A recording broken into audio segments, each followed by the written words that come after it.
Woo! Hey, what's happening with it, y'all? Your boy's back. It's the kickback chit chat. Roll up a zigzag and drink a six pack. I know y'all with that. Shout out to the homies, Mr. Wody in Big Sack. Get stacks. Nigga never ever been mixed match. Only when I bought a dicky suit, get it mixed match. What's happening with it, boys and girls, ladies and gentlemen, old folks, young folks, white folks, black folks, everybody. What's happening? What's crackling? I'm back like I left something. Before I even get started, guys, hit that subscribe button, hit the like button, hit the dislike button. I like all the smoke. I also come in, give me your perspective about today's show. Uh, Share with your friends and family. It's your boy Cuddy J. Hit that subscribe button, hit that bell also. That way you can get notified every time I load up a video. All right, guys. I got a few things I want to catch up with you guys on. A lot of shit been going on. Excuse my French. I didn't mean to curse that early into the video.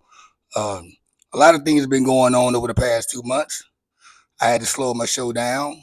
Um, tell y'all a story that happened. It's it's kind of funny, but it's not funny.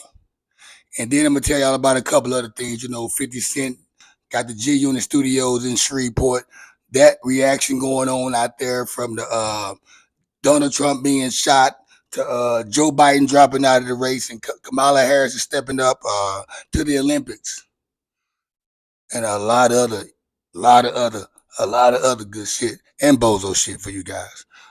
So guys, I had to take off for a few months, man. The most craziest shit happened to me. The most craziest shit happened to me back in I think it was what, June? Say the beginning of June.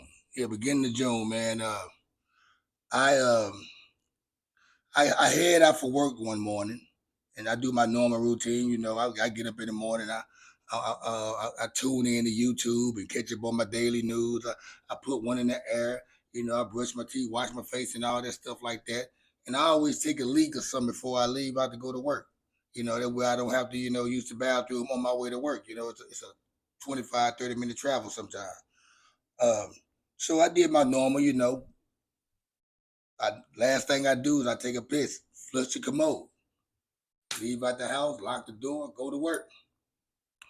Um, Time going by, the day going by. Um, I happen to get cut early that day. I normally get cut around by like 7:30, 8 o'clock. I get off work. But that day I happen to get cut around by 6 o'clock, 5:30 or 6. What I do, I didn't go straight home. I normally don't go straight home anyway. I stop by the bar, have me a few drinks, then I go home. It depends on how the motion is going. Um, got off work, went to this bar, bumped into this chick I ain't seen in a while, so that kind of kept me. They kind of kept me at the bar, They kept me at the bar for longer than what I expected to be at the bar at.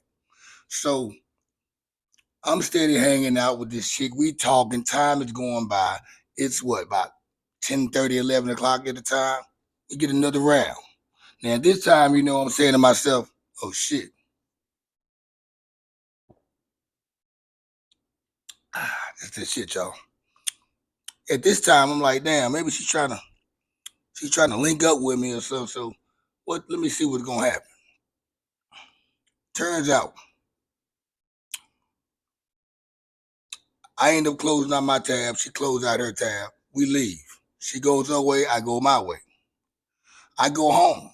When I get home now, when I get home, now I keep everything off when I leave. I turn the AC off. I unplug lamps. I turn the lights off. I don't have nothing on when I leave. So when I walk in my crib around 12 o'clock at night, keep in mind I've been gone since 11:30 earlier that morning. As I'm walking toward the kitchen to go to the light switch to turn the lights on, a certain part of I'm walking on the carpet. And as I'm walking on the carpet, I start hearing hold up now. I hurry up and turn the switch on. I look down on the floor. I see my carpet in my living room soaking wet. As I walk around the corner going towards my bedroom, the water is coming from my bedroom, which is coming from the bathroom in my bedroom. So what ended up happening, guys, when I flushed the commode that morning, the toilet that morning, I guess the way I did it made the toilet to continually run over or overflow with water as it was after I flushed it. I didn't know that. I go to work. So from 11:30 to whatever time it stopped, it ran water over the toilet, which went out to my bedroom carpet, which ended up leaking into the living room. Everything soaking wet. Here my ass is. I'm pissed off, mad as hell. Uh, I can't call the maintenance guy because they say it's 24-hour maintenance. They say it's 24-hour maintenance, but he's not answering the phone. So what I got to do, guys? I sit up all night waiting on the office open at 9 o'clock in the morning. Now I'm pissed off because I really want to smoke some weed, but I'm irritated and I can't because the office people gonna smell weed in my apartment when they come around there and check on the carpet or whatever. So I stayed up all night, irritated. Around about 8:55 a.m., I walked around there to the office. I sat on the stairs. I sat down on the staircase and waited for them to come. They pulled up and they were like, "Mr. Davis, what's going on?" I'm like, "Hey, my toilet overflowed with water yesterday, and it was doing it while I was at work, and I had to I guess it got the carpet's fucked up. I need y'all to come look at it, see what y'all can do, tell me what y'all think. Evidently, it looks like I'm gonna have to move my things out of the crib or move it somewhere until y'all fix this rug, or lift this rug up and fix the flooring and all this other shit." Which they that's part of the procedures. Yes. As I'm talking to the office people, I'm like, "So what I need to do? It looks like I got to put my stuff in the storage until y'all get this situation fixed, right? Until y'all can, or at least y'all can, or move me to another apartment." Guess what, guys? They don't have any vacant apartment. They don't have a vacant apartment around there for me. All the apartments are full. They got a 1 bedroom, but somebody's about to move into that 1 bedroom in a couple of weeks. So I couldn't go there. My shit couldn't fit in there no way because I got like my kids got beds, I got a bed, I got my shit set up for 2 bedrooms. Um, so they like, "Well, we can't find you an apartment over here. We can get you an apartment with one of our sister properties that had the same property managers." I'm like, "Cool, I'm fine with that." She said, "Until then, you put your stuff in the storage. We will find you a hotel to stay in and take care of the hotel fees until we get this situation fixed. Whether I'm moving into another apartment or that apartment is the soaking wet." So I picked the apartments that I wanted to move to out of the ones they gave me. When I picked the apartment that the apartment that I choose, it was the same price, same area, a lot much nicer, brand newer, very good, very nice. At the time, going as they sent the information over to the other apartment complex, the apartment complex, they're like, "Okay, what we're gonna need is ID and to run background check and all this." I'm like, hold up, background check. Why they gotta run a background check on me when I'm already accepted in another apartment complex as property manager assistant? Y'all got the same, y'all in the same gang, under the same umbrella. So I should get automatically accepted. No, that ain't how it goes. They want to run a background because I'm a convicted felon. You got apartment complexes that accept felons and some that don't. Some that are second chance, some that are not. Whether they same property managers or not, this one right here might do allow felons or second chance people. Understandable. Guess what? These apartments right here, they didn't allow felons. So therefore, now I'm stuck. I don't know where I'm going. The apartment people, they give me the runaround on how long it's gonna take to get the toilet fixed and the rug and carpet and the floor, all this gonna get fixed, which they talking about at least 2-3 weeks. As time went by, 2-3 weeks went by, no progress. So here I am, stuck going hard at them, like, "What's going on, guys? I mean, I don't mind y'all paying for my hotel room, but hey, I need to get back in my comfortability. I don't want to be going to a hotel room all the time. I got stuff in the storage. I'm paying the storage bill. I don't know how long I'm gonna be paying it." So as time went on, to make a long story short, they finally found an apartment for me right around the corner, which is this apartment I'm in right now. They found an apartment for me that accepts me, my convicted felon ass. It's $200 cheaper, and it's 1,000 square feet. Now it's about 250 square feet bigger. I take that. I take that. So that's why I had to go on a little hiatus. I haven't been able to get y'all the shows that I've been giving y'all, and that's why I came to a stop. And we all go through pitfalls and stuff throughout the year. It's how you climb back out of that pitfall. And I went through 3 weeks of hell. Trying to find out what apartment I'm gonna be staying in, and what's the progress, what's taking them so long with the other apartment, uh, what I'm gonna do, because which when you're a convicted felon like me, when you caught up in these situations, there's only so many people that'll hire you, or there's so many apartments that accept you. So I don't want to. I can get a job anywhere. That's my profession. That doesn't affect it. But me having a place to live, my convicted felon still holds me back, even though it's been 14 years. And which goes to the president candidate. You got Donald Trump, who's about to be convicted of felonies, and he's about to be in office. And if he's letting go, if he's making it where we getting reparations and felons can get apartments and work wherever they want to work, they qualify. I'm all for that right there. Whoever's making those laws pass, that's what I want to vote for, is to get to the president part. Because a lot of stuff going on now. You heard about, you seen Donald Trump got shot at. Was that stage? Was that not stage? I'm talking about he had time enough to put his shoe on, pose for a pic with the Black Power fist, and pose. All that, all that kind of. He had the time to do all that. My whole thing was when Reagan, whenever a president or anybody gets shot that's protected by Secret Service or security guards, their reaction is not to give you time to do any of the things that he did. They finna rush you to the limousine. They're about to run you to the limousine as fast as they can, and somebody's gonna be shooting back or something. And it didn't look like that. So people saying it's staged, some people saying it's not staged. I think it was staged. Days go by. Joe Biden, he drops out of the race. Kamala Harris, to some people, she's up next to run against Trump. What happened then? Now you get everybody stating their opinion and what they feel about this. You got people like, oh, I'm not with her. You got people like, oh yeah, I'm with her. Black lady in the house. Oh yeah, she gonna win. I'm all for this. I'm all about this. Then you got your people saying, no, they ain't for it.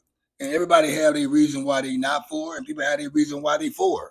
Like why they want her to be president. People they have their reasons why they don't want her to be president. But here's my thing, y'all. And black people, it's black people the most. Y'all jump to conclusions too fast. Just because somebody say they are not voting for one person doesn't mean they are voting for the other. They could be just setting it out, or they might looking for another candidate they might want to vote for. But y'all need to stop jumping to conclusions just because somebody said they don't want to vote for her, that they automatically going to vote for Trump. That's not how it goes. Or y'all want to say, oh, you don't like black women because we don't want to vote for her. Y'all don't even know if she's black or not. She got the complexion and the look, and she got the demeanor, but that's about it. Now they want to show videos of her dancing at barbecues and stuff. Picture her with some hot sauce, put it on her greens and whatever, cornbread. Where was all this in the 4 years? Why, it's like they're trying to make us gravitate to her. The black people gravitate to her by showing us this type of stuff, trying to convince us to vote for it. That's not going to get it for some people. And with me saying what I'm saying right now about Kamala doesn't mean I'm voting for Trump. I could be one of those ones that's setting this out. Y'all can't get mad because somebody feel the way they feel about politics. We can't get mad at we got all these different religions. I can't get mad at you because you believe one religion. I gotta accept what you believe. Your political versions, whatever. I gotta accept that.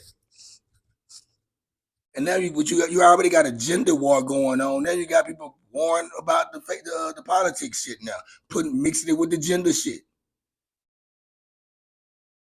Male versus male. And it's only black male versus black female. We the only ones going at each other. And Kamala Harris stepping up to the plate is really making a lot of black women, stick their chest out even harder. And you better not say shit about Kamala or go against whatever. You an enemy now. That's why I say I don't know if I'm an enemy to some of y'all, the villain, or I'm a superhero. Just because I'm gonna say what I want to say. And I see some people they allow everybody else to go, make videos and talk their shit and say how they feel about stuff. And you see people clapping and high fiving and laughing and hearting. But when it's my turn to speak on the stuff, I'm speaking negative. My podcast is negative. How many negative podcasts I gave y'all? And the negative podcasts I did give y'all, let's say kickback chit chats, because my podcasts ain't never been negative. This is not the podcast show. This is the kickback chit chat. My podcast show, all I did was just give people flowers on them. I showcase people talent and give people flowers. On the kickback chit chat, whenever I talked about some shit, it's because y'all sending me the stuff to talk about. These are people that send me stuff to talk about, and then when I speak on it, it turns out it's negative show. Because I'm hitting their backyard. Or I never know who I'm offending. I never know who's gonna take offense to what I say. I don't do it on purpose. And for the people who I grew up with, if you say something that I don't agree with, I'm not gonna hold it against you. Put a black cloud over your head. It's so many people out there, man. That will it's cool when everybody else do it, but when I do it, it ain't.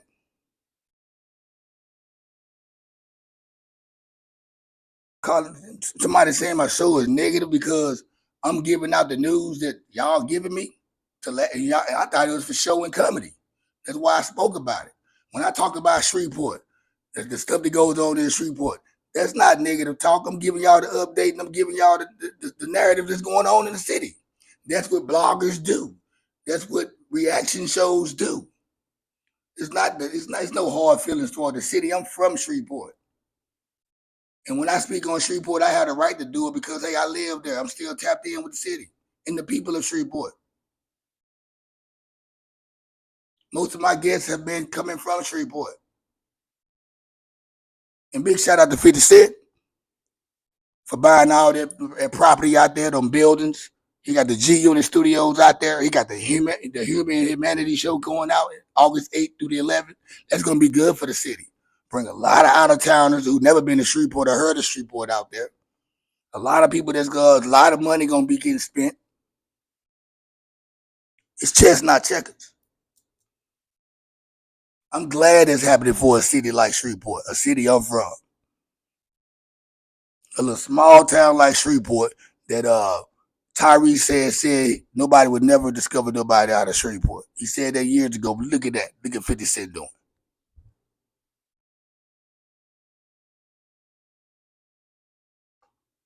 You got the Ratchet City versus Motion City thing going on. And like me and my homeboys, a couple of us, like we say, shit, we from Port City. We from Polk City or Port City. It was that before it was anything. Before it was Ratchet City and Motion City, it was Polk City. Where you from? I'm from Polk City. I'm from the Polk. I'm from that era. It came Ratchet in the late 90s. It made it Ratchet City dead. Even if you Google Ratchet City, Shreveport pops up. Now 50 Cent's trying to change that narrative to they're trying to sound derogatory when you say Ratchet City. When you call Chicago the Windy City, it doesn't sound derogatory. Or you call Kansas the Show Me State, or Missouri, I mean. Or you show what they call Chocolate City, Atlanta or DC. You call Motown Detroit. All those are great names. Now they want to go by Motion City. And it's you got the Ratchet people and you got the Motion City people. People who wants the Ratchet City are the people that's old, anywhere from probably about I'm gonna say 35 to 55 or 60 because they was part of they were going out doing the Ratchet movement when they first started. All those anybody that's riding with Anthony Manigo or part of City Grove, they gonna stick with the Ratchet City movement over Motion City. Motion City is a new movement that some guys started, um, which I like the name Motion City. It sounds positive. It sounds like, okay, people making things happen. Some movers and shakers. You got all these things that's dividing us, from politics to 50 Cent coming to Shreveport. People with food trucks. They got the food truck thing going on in Shreveport, the turkey leg situation. A lot of these stories I'm not even deep into. I just hear them talk about it all day on social media. Hit that subscribe button, y'all. It's your boy Cuddy J. Like, I've been sitting around for the last 2 months, guys, and like, it's so much all the content. I've been missing all the content, man. Rapper Fulio getting killed,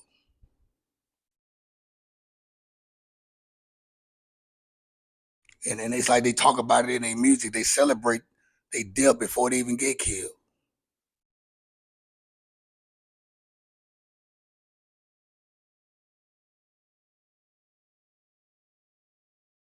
The Olympics started. The Olympics. Shout out to Snoop Dogg for bringing out the torch. They said a lot of crazy things happened today at the ceremony. It was like some satanic ceremony that went on. With the white horse, pulling up and the white horse. It's kind of like the Book of Revelations. I had read this book a while back when I was locked up called Left Behind, and that's part of it that speaks about the revelations and all that, the end of the world, and that's what they said. The white horse and all that was kind of like relations to that, and it just so happened Paris, all the electricity shuts off, and it was like that's God. They playing with God with this blasphemy, and God, shut all the power down during the Olympics. All this crazy stuff going on, man. During the election season, shit. Last week, man, you had the lady, Sonia Macy or Massey, I should say it right, Sonia Massey, who gets killed by the police for saying, "I rebuke you in the name of Jesus." After saying, and she killed her right before she said she was sorry. She called this just in case y'all. Some people they heard about the story, but they didn't go in detail with it like other people did, because mostly black people tune into this story.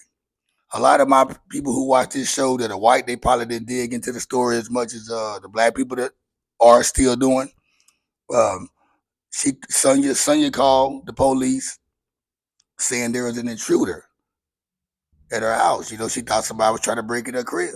You know, I don't know if she was tripping or she heard something. Maybe I don't know. But the police, they showed up. They questioned her. They looked around the house. Uh, Evidently, the police didn't. They seen something weird about the lady at all. They didn't believe her.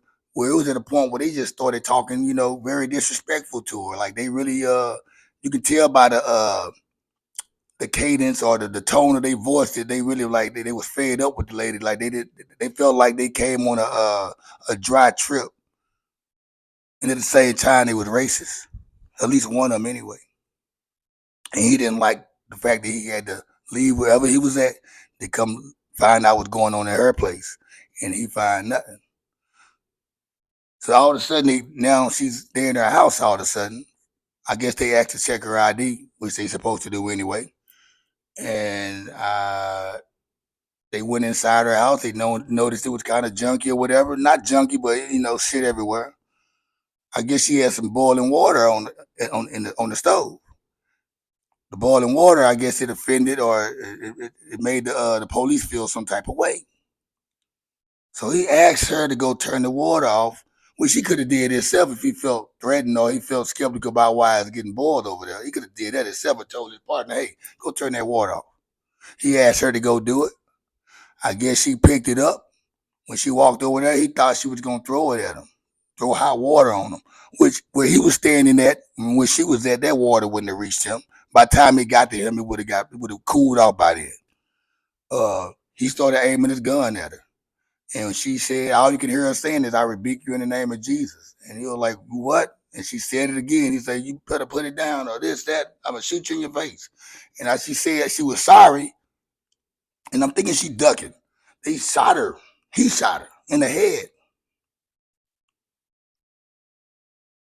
She calling for God. And they still killed her. All this going on, and it's like every week is something different. Every week.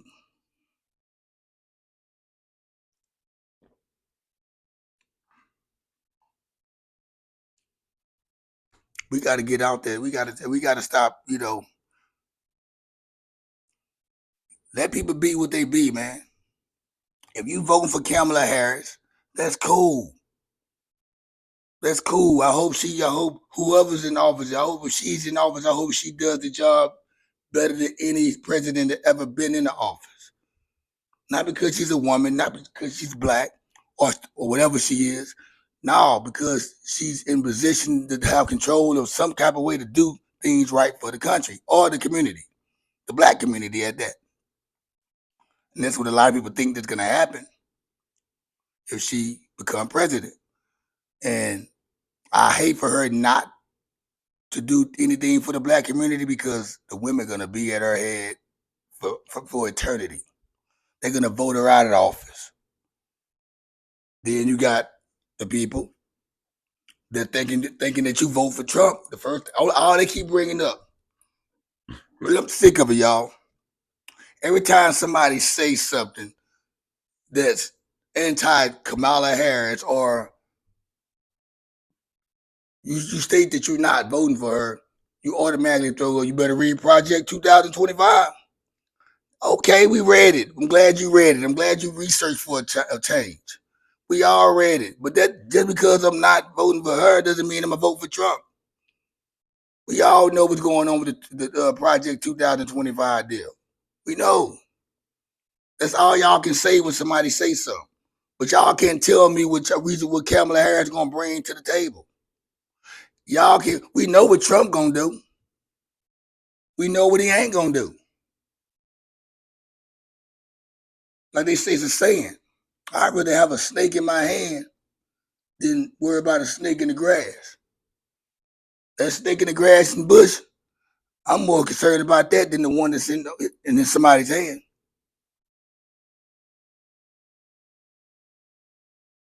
We got to get out that gas, y'all. We got to get out every time, we can't even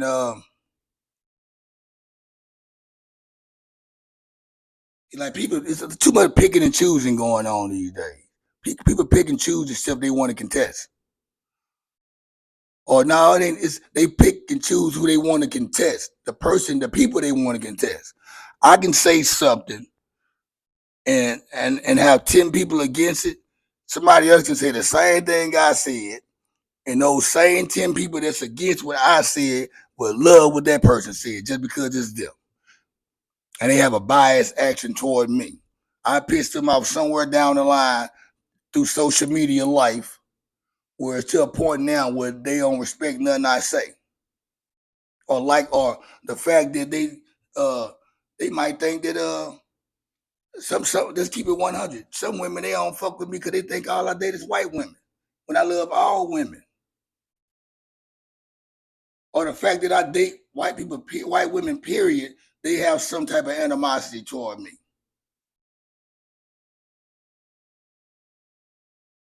So I sit there and I be watching y'all. I be watching y'all when I do it is negative or it's not cool. But when somebody else do it, I see y'all out in the comments laughing, high-fiving, and all that, waiting for the people to come with the tea. See, this is not no show about tea. This is not no tea show. The podcast I do, man, is for me to have guests on the show, and we talk about guest co-hosts where we talk about trending topics and just talk about life, period. Motivational stuff, giving people flowers and showing love. Then I got the Kickback Chit Chat, which is more of a reaction show, and me giving my perspective about things. The objective perspective. It's not hating. It's just giving you what I feel about some without hearing no other opinions. See, people like to ride the wave. They sit back and try to watch and see who all is going to agree with this, and then that's what they agree with.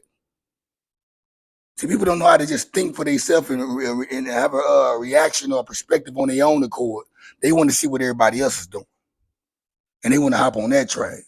See, me, I'm transparent. I make myself an open case because I got a show I run. I speak my mind. There's a chance I might say something that you don't like or agree with.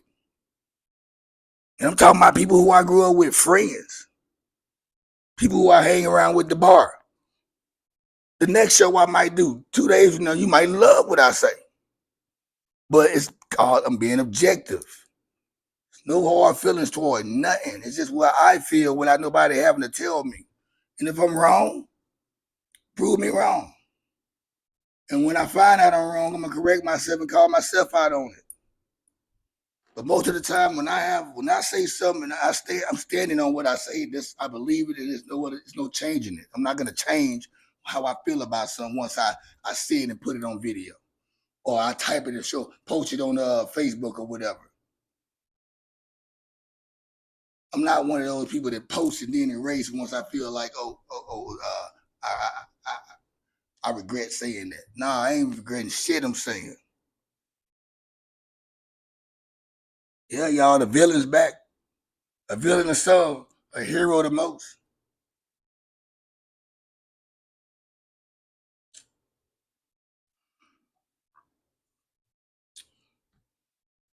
So y'all really think black men don't like black women just because they not gonna vote for Kamala?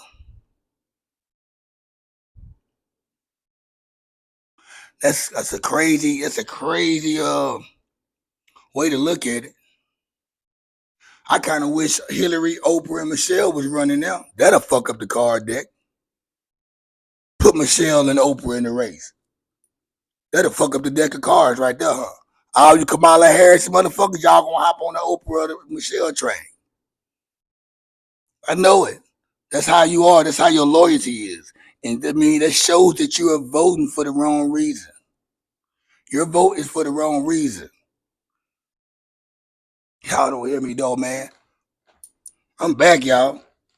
I'm a little rusty though. I'm back. These topics been going on in my head all week, man. And I'm like, what's gonna be the first thing I talk about, man, when I start my show back? I gotta talk about the stuff that been happening in the last 2-3 weeks. We got football season about to start. I didn't get a chance to speak about the Mavericks, getting knocked out, losing in the finals. That was the easiest NBA finals ever. But the Mavs, nobody thought the Mavs was going to be there anyway. They got baseball going on now, the Olympics, which is drawing more attention than anything. The basketball team. Speaking of basketball, all that Caitlyn Jenner, that Caitlyn Clark and Angel Reese, y'all need to cut that shit out too. Them are little girls, them are kids, and I see grown folks on comments just like down talking both of them, whether it's Angel Reese or Caitlyn. You got the black people talking shit about Caitlyn, and you got the white folks talking shit about Angel Reese. These are little girls. They ain't did nothing. It's a shame that that girl out there shooting 3-pointers, man, got everybody hating her because she's a white girl from Iowa. And they think everything is laid out for her. Now, I understand the animosity people are having because it's people that's before her that are great that they not shining the light on. They can piss you off, but it's not Caitlyn's fault. Angel Reese, she's from Baltimore, DC area. Her being, just because she got a cocky attitude and she's pretty and shit, you can't hold that against her. Can't hold that against her. Like the first thing they say about black people, once we get when we get cocky and we got money and we popular, they don't like that. That's dangerous. T.O. was one of them. T.O. was cocky. Talked that shit. They didn't like him. Allen Iverson.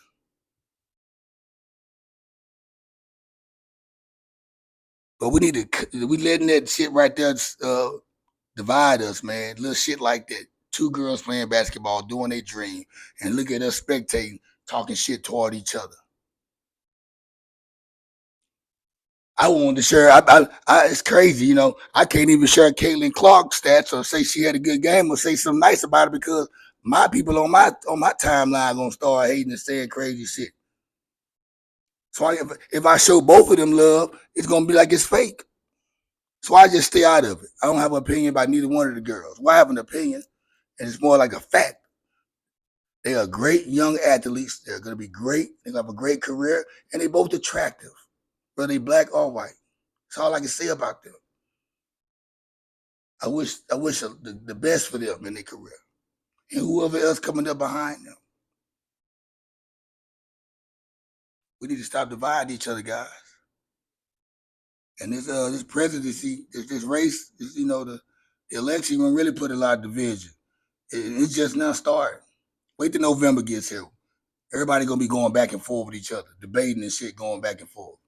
Not this guy right here. If you want to come talk to me, we can come sit on this couch right here and talk to me.